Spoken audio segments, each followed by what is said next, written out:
Fútbol. El deporte más reconocido del mundo. Un fenómeno que se esparció sin aviso alguno. Y a su vez, un deporte que despierta en sus seguidores un sentimiento único.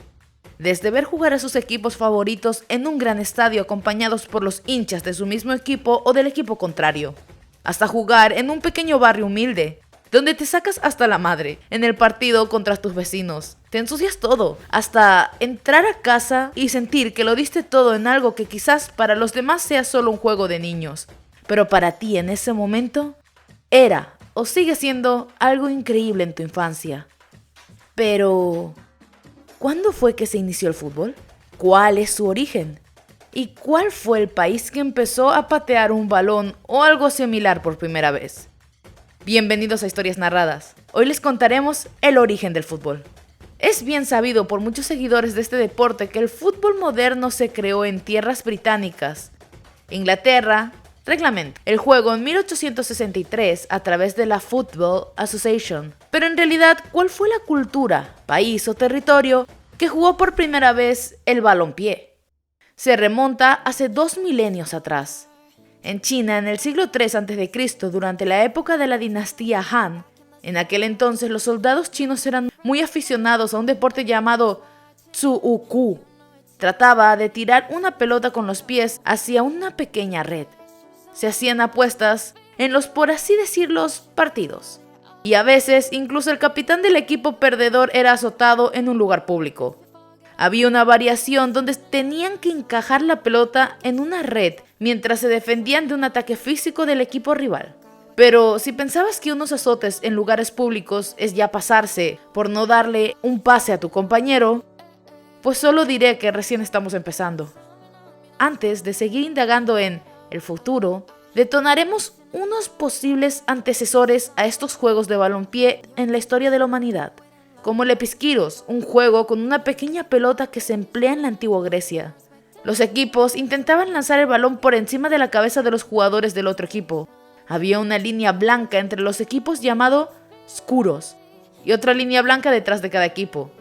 Los equipos se iban pasando el balón hasta que un miembro del equipo llegaba a la línea marcada. Los romanos adoptarían esto y lo transformarían en el arpastum, un juego disputado por 2 equipos en un terreno rectangular dividido a la mitad por una línea. Los jugadores de cada equipo podían pasarse una pelota entre ellos con el objetivo de enviarlo al campo contrario. Parecido, pero menos complicado.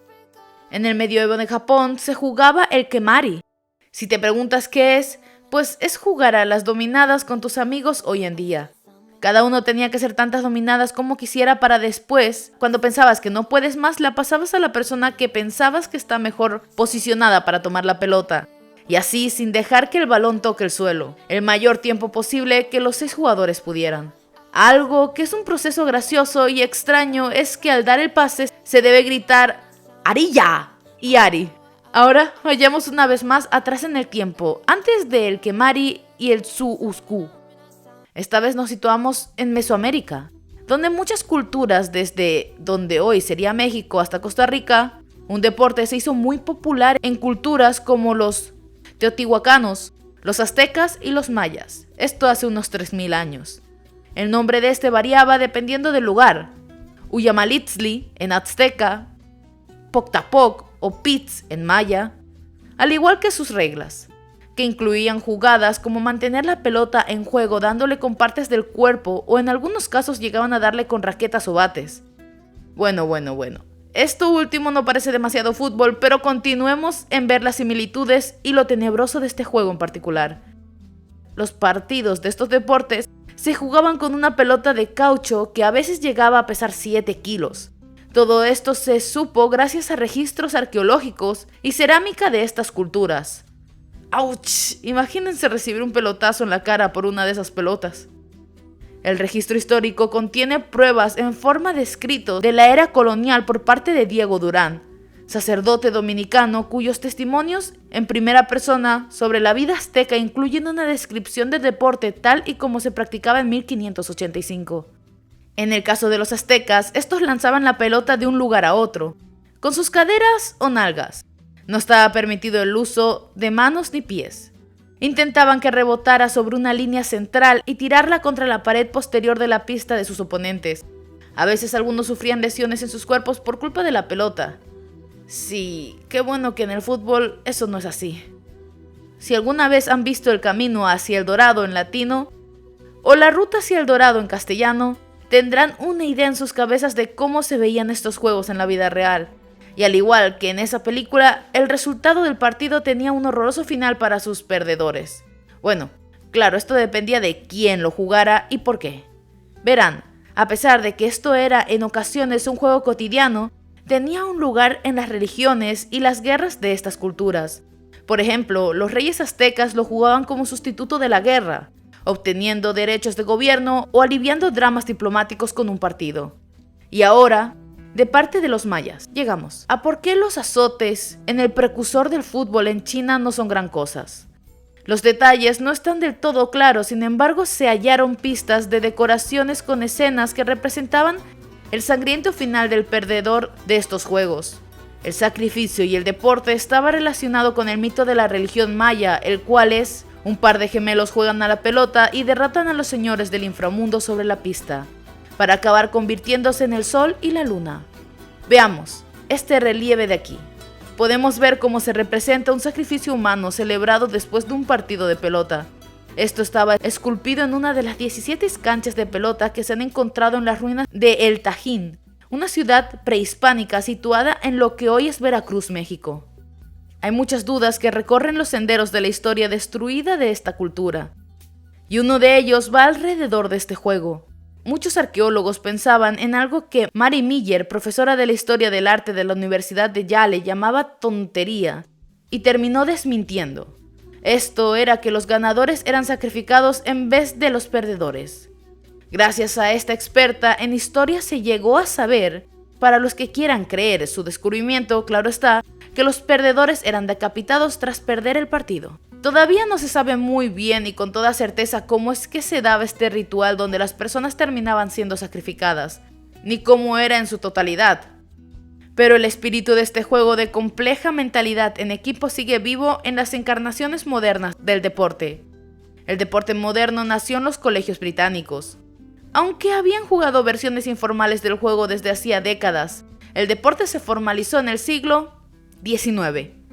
Ya casi estamos por terminar, pero antes de irnos, veamos el interesante caso de un cortometraje producido por la Secretaría Nacional de Cultura de Paraguay, con la intención de difundir esta hipótesis que sostiene que este pueblo de guerreros que habitó en Sudamérica fue el que primero comenzó a jugar a la pelota con los pies. Si piensas que estos deportes mesoamericanos no tienen similitud con el balompié, entonces veamos este caso. Todo este cortometraje se basa en los hallazgos del sacerdote español Bartolomeu Melia, quien asegura que el registro más antiguo y precursor de este deporte se encuentra en el primer diccionario guaraní, escrito en 1639. Allí se describe el manga Ñembosoray, un juego que practicaban los indígenas en San Ignacio, Guazú, la primera misión jesuita fundada en Paraguay. Si quieres saber un poco de esto, puedes ver nuestro video de cómo era la vida para los indígenas durante la conquista. El juego consistía en dos equipos que se pasaban con los pies una pelota hecha de, oh, sorpresa, goma hecha del caucho. El objetivo era que la pelota no dejara de saltar, que no parara, parecido al quemari. Una diferencia notable es que se jugaba sin arcos. Esta discrepancia hace que no lo hayan reconocido como la cuna del fútbol, algo que los habitantes de San Ignacio Guazú, en el departamento de Misiones, en el sur de Paraguay, aseguraron que debería serlo. Creemos que los ingleses pudieron haber sacado la idea para crear el fútbol después de ver a los guaraníes que fueron llevados a España por los jesuitas, y que pudieron haber demostrado el juego ante la realeza con la presencia de algún inglés que estaba de visita, afirmó Máximo Genes, concejal municipal y miembro de la comunidad guaraní de San Ignacio, quien ha investigado los orígenes de su pueblo. A pesar de todas estas historias que hemos narrado, debemos de concluir que si bien quizás estos no sean los deportes precursores de los que se conoce actualmente como fútbol, es imposible no llegar a la conclusión que la humanidad ha tenido el juego del balón más tiempo del que se cree. Y ya sea con las reglas diferentes o parecidas, los objetos de forma esférica al parecer ayudan al humano a pasar el rato, acabar con conflictos, en algunos peores casos, acabar con la vida de inocentes. Y lo mejor de todo es, hoy en día, despertar un sentimiento de alegría o tristeza que en el futuro, con una victoria, será reemplazada por felicidad y emoción. Y muchísimas gracias por haber llegado hasta el final. Si llegaste hasta el final y te gustó el contenido, por favor suscríbete, dale like y compártelo con tus familiares, amigos, conocidos para que más gente se suscriba a este canal. Estamos a punto de llegar a los 1000 suscriptores, así que me ayudarías mucho a compartir el contenido para poder llegar a esa meta. Muchas gracias a todos por apoyarme y si te gustan los audiolibros, por favor pásate por mi Spotify. Subimos un audiolibro a la semana y una vez terminamos los audiolibros hago encuestas aquí en YouTube para ver cuál es el siguiente libro que vamos a leer. Así que si vienes de Spotify, déjamelo saber también en los comentarios. Muchísimas gracias a todos y que tengáis un hermoso día.